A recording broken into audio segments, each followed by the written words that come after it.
Welcome, in front of me is ACER Nitro 5 and in this video I will show you how to boot this device from USB.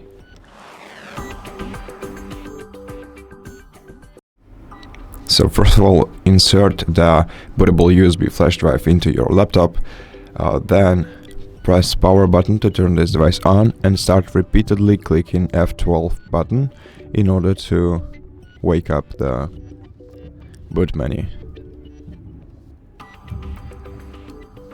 Once you see the boot menu on your screen, use down and up arrow key to navigate here, enter to select, escape to exit. This way, select your USB flash drive from the list and press enter. Then wait until your device boots up.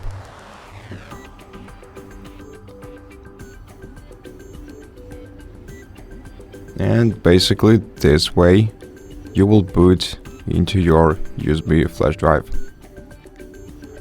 And that's it. As you can see, I have Windows 11 setup in here. So I'm gonna exit this menu by pressing escape, then left arrow key to select yes and enter. And thank you for watching this video.